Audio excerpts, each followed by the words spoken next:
let me say that I think that the way to have a strong response to the issues we've all discussed is to have a strong public education system. I mean, the two key institutions of our society are, first of all, voting, and not enough people vote. And secondly, our strong, free public education system. I know that John Funn talked about the value of charters. It's less well known that most charters don't get good results. Only 1 out of 5 does better than a neighborhood public school. And about 40% of charters aren't even as good as the neighborhood public school. These are privately managed schools. So going to charters is a form of privatization. And in my view, the worst thing we could do to our country and our democracy is to privatize public education. It would be just terrible. I also think there has been a tremendous effort in the past year, particularly with a movie like Waiting for Superman, to demonize teachers, to pretend that teachers are the cause of low test scores. That's ridiculous. Teachers are our salvation. To demonize unions is equally ridiculous. One of the highest performing nations in the world is Finland, and Finland is 100% unionized. So we can work with unions. Unions are not the problem. The highest performing nations in the world, and I'm speaking now again of Finland, but also of not a nation, but Shanghai, which recently placed first in an international test, has not privatized schools, but a strong public education system. So we can learn from them. When we look at the performance of our schools on these same international tests that everybody cites and says, isn't it awful, we're 14th or 15th or 20th or whatever number they use, if you look at our schools where poverty is low, we're actually first in the world. And where we fall down is the fact that we have so many kids living in poverty in this country. Internationally, we are a disgrace amongst the modern and post-industrial nations because we have the highest level of child poverty of any of these nations. More than 20% of our children are now living in poverty. This is a disgrace in a country with the wealth that we have. And the number is rising. Some of the experts at Brookings have predicted that by the middle of this decade, 25% of the children in this country will be living in poverty. That's going to have an impact on educational achievement. For certain, it's going to have an impact on citizenship. People who live in poverty don't feel a sense of attachment, don't feel a sense of engagement. They feel powerless. And for good reason, because when they're very poor, they are powerless. So poverty does matter. Resources do matter. Don't privatize our public schools. And because this is going to be my last comment, I want to add something that Richard reminded me of as he was speaking when we talked about the extremes of any income inequality in this country. I recently picked up a textbook written in 1911, exactly 100 years ago, by one of our great historians, David Saville Muzzy, who wrote a textbook that everybody used in this country for about 40 years. And he ended his textbook in 1911 with these following words. He said, and this was 100 years ago, "Today we are rich, united, and powerful, but the very material prosperity, which is our boast, menaces the life of our democracy. The power of money threatens to choke the power of law. The spirit of gain is sacrificing to its insatiable greed the spirit of brotherhood and the very life of the toilers of the land, even the joyous years of tender childhood. The manhood of the nation," he writes, "must rise to its moral strength to restore our democratic institutions to the real control of the people, to assert the superiority of men over machines, and the value of a brotherhood of social cooperation and mutual goodwill above the highest statistics of commercial gain. Our noble mission is still to realize the promise of the immortal words of Abraham Lincoln that government of the people, by the people, and for the people shall not perish from the earth." So 100 years ago, we were warned about the power of greed, about the destructive nature of income inequality, which at that time was so terrible. It's growing terrible again. By some estimates, Robert Reich recently said that income inequality today is greater than it has been in 30 years. This is something we should attend to because where people feel more equal, where there is more equality, there's a greater sense of brotherhood and a greater sense of we and not me.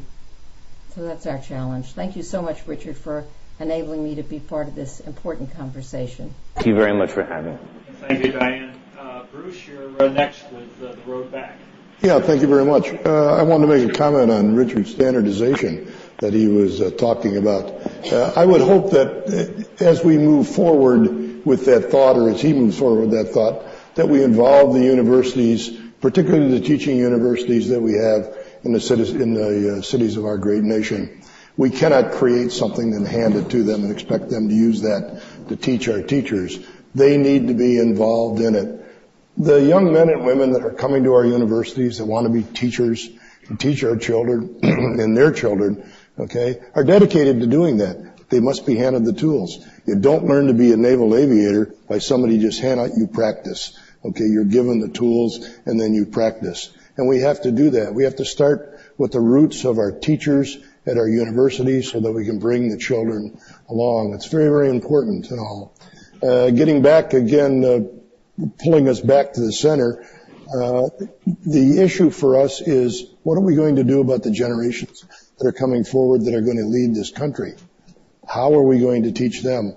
What are they going to know and understand about the roots of our great nation so that they can carry it on when we're all gone? That's important to us. And I think that this dialogue has been a great statement on what needs to be done. And Richard, I want to thank you for your friendship and for meeting you and for being involved in today's act. Right. Roy, you're next. I think that there is optimism out there.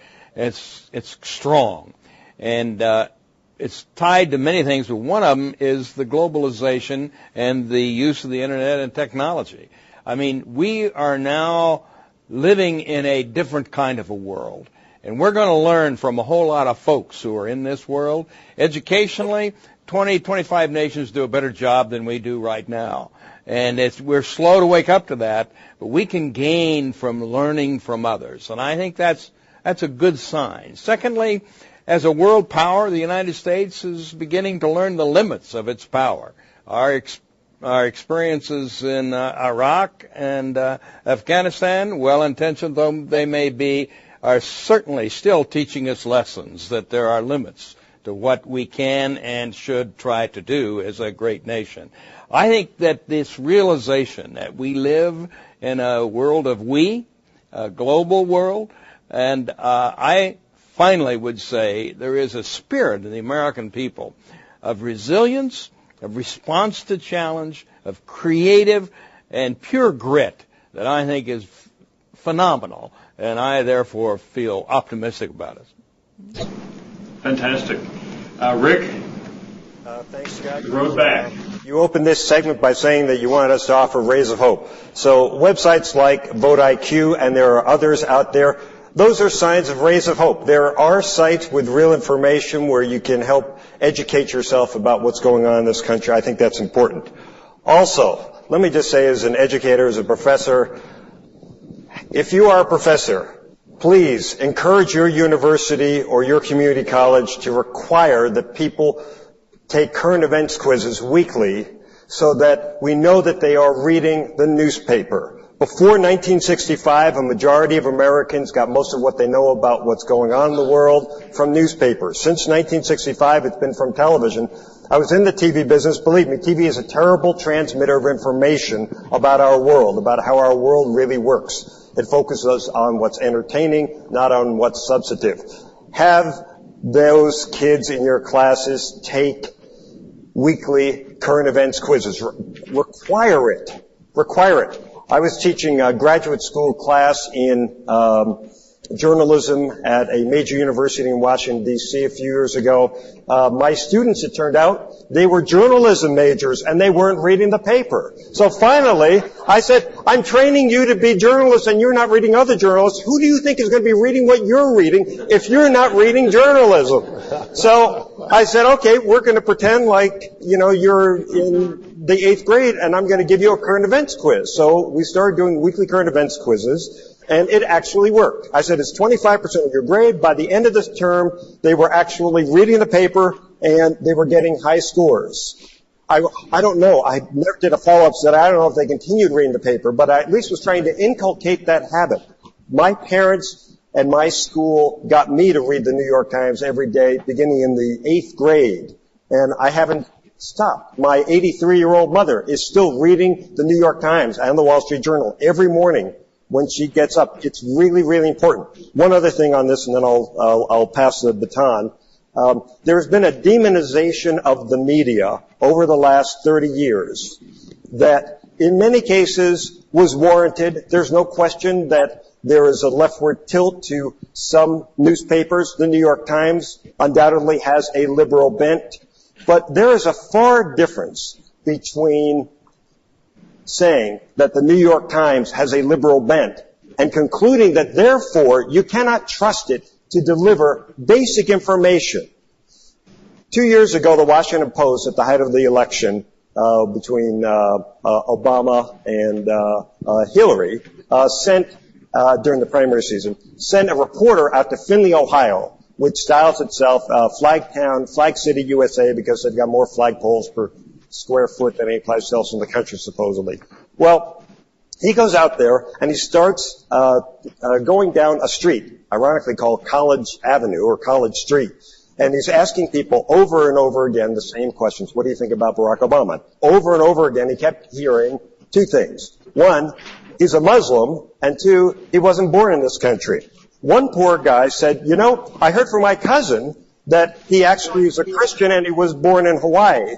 But then I heard from this guy down the street who is a well-respected member of the community, and he told me, well, no, the guy's a Muslim and he was born in Kenya or something like this. And he says, it's got to the point where I feel like they're talking almost about two different people. Two different people. And here's the problem.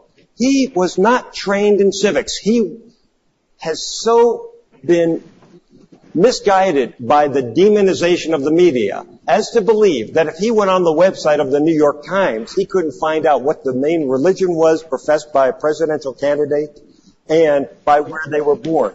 We are not living in the Soviet Union, for heaven's sakes. Stalin is not controlling the New York Times like he controlled Pravda.